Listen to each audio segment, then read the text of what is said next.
Hello, and welcome to Church at Home with Rachel for Tuesday, the 23rd of December. Christmas is approaching. I'd like to talk to you today about something that isn't Christmas, it's Christmas adjacent. And I didn't have a chance last week, and I probably should have talked about it yesterday, but I'd like to talk to you about the longest night, so the 21st of December. Every year, one second as I stop my dog from doing whatever she's doing. On the 21st of December, or thereabouts, we always have the winter solstice, that day in the year that we have the least amount of daylight and the most amount of darkness, the longest night of the year. For many different churches and many groups, that longest night has become the timing for things like a blue Christmas service, a recognition that Christmas, with all of the joy and peace that it brings, can often also bring with it a great deal of not joy and not peace for people who are struggling. There are many people who there are many people who have lost someone over Christmas, who have lost jobs or are financially finding it difficult. People who can't get to family or can't have family come to them.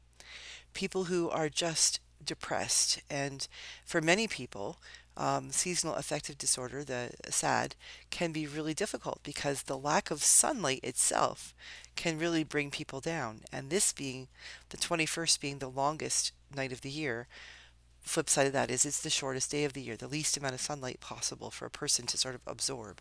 So that longest night can be a really difficult time. But I think it's important that we recognize something around the connection that the longest night can have with Christmas. The longest night is a thing. It just is. It's that moment and the time where for us where it is the shortest day of the year. It's the way the earth is spinning around the sun and all of the things that I don't understand that happen, that science tells us happens, and I believe and I trust and I also believe that God created it. So there you go. But it's we all go through it. It doesn't matter um, where you live. Now, if I'm not mistaken, it would be flip side for, like, it would be flipped if you're in the southern hemisphere. But for the northern hemisphere anyway, they would have theirs in June during their winter season. But the point is that the longest night of the year is something that everyone in the world has to put up with. We can't get away from it unless maybe you know, get put yourself in a rocket ship and take off, or go across the continental divide or whatever it's called, where the time changes and you miss a day. The point being that we all have to face that day. As how some people face it, some people don't even realize it's happening.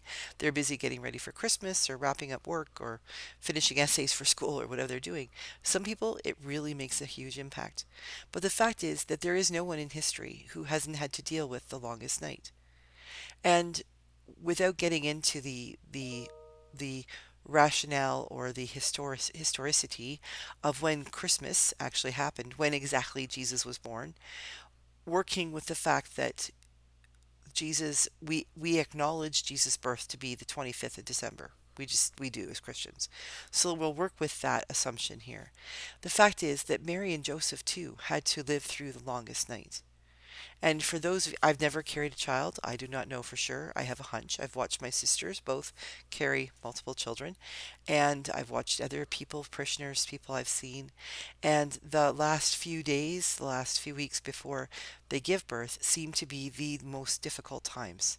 They're excited, they're exasperated, they're tired, they just want it over with. They don't want it to be over with because that means, well, that means everything that happens when you have a newborn. But this moment of this moment of knowing that what is about to happen is about to happen, but it's not happening yet.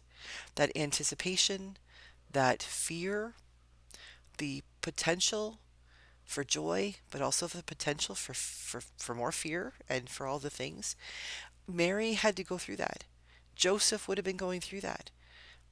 Like the very thing that we celebrate on Christmas Day, on the 25th, or for lots of people on the 24th, or Christmas Eve, that very thing they celebrate, we have skipped over the fact that 3 or 4 short days before, that same holy family would have been going through all of the same things. Like, I can just imagine, if we look at the story of the passage of Mary and Joseph to Bethlehem, They would have been, on the road, dusty, dirty roads, no super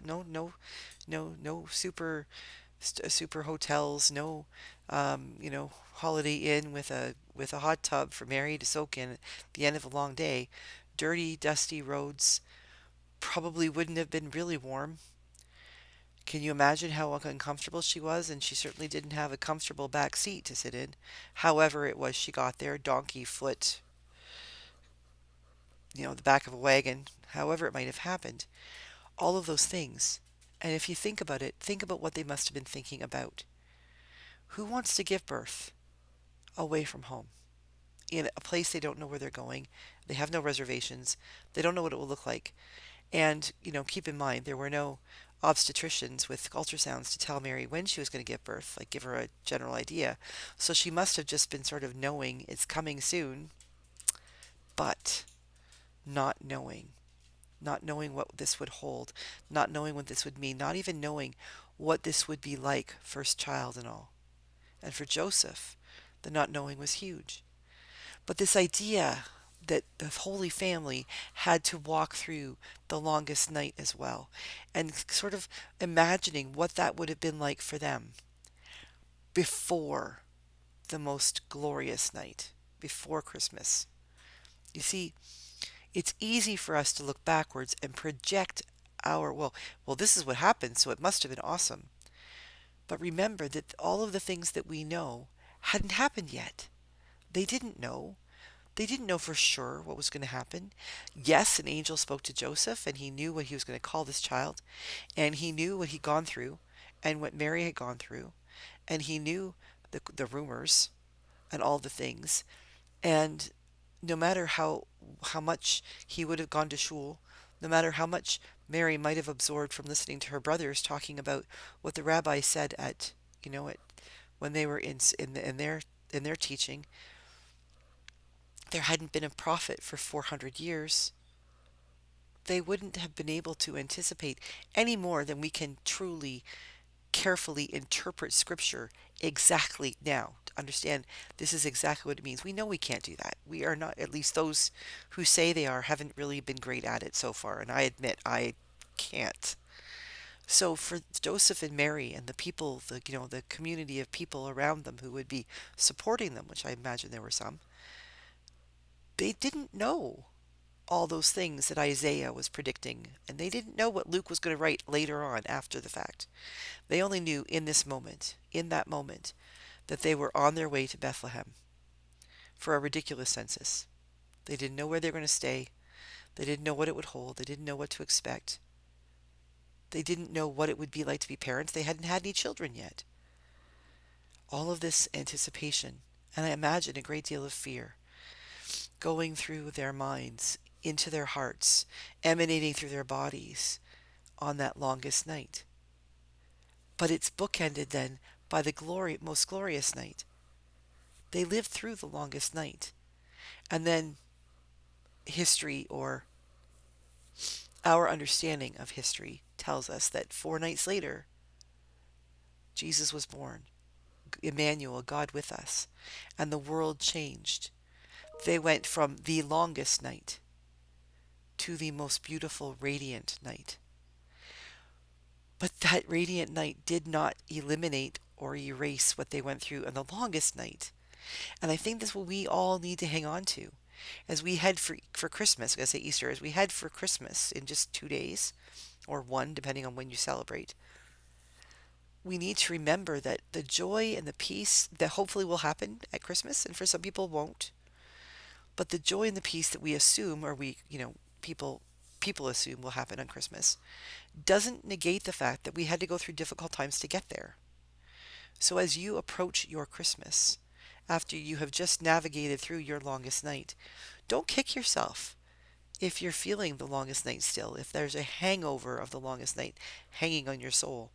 It's okay, because the truth is that our whole lives, our whole faith journeys, are all about the longest night leading to that glorious and radiant night. Those moments in our lives when we think, I'm done. I am in the doldrums. I can't move. I'm suffocating. I don't know what to do. This needs to end. And then it always does.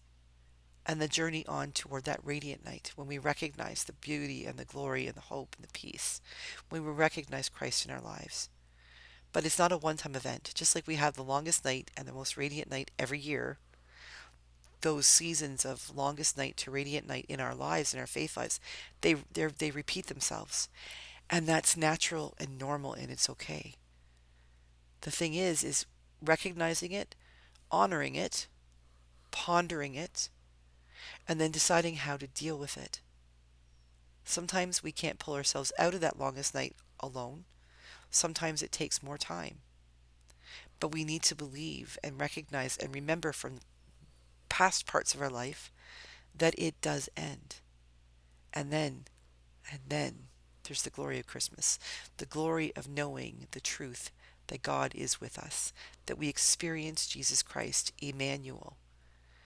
But to be quite frank, we can't get to the radiant, we can't get to the most glorious night until we've gone through that longest night. So wherever you are on your journey, God bless you.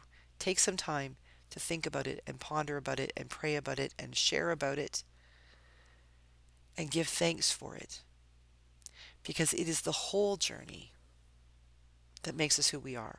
And it is the whole journey that makes us who we are in relationship with to God through Jesus Christ.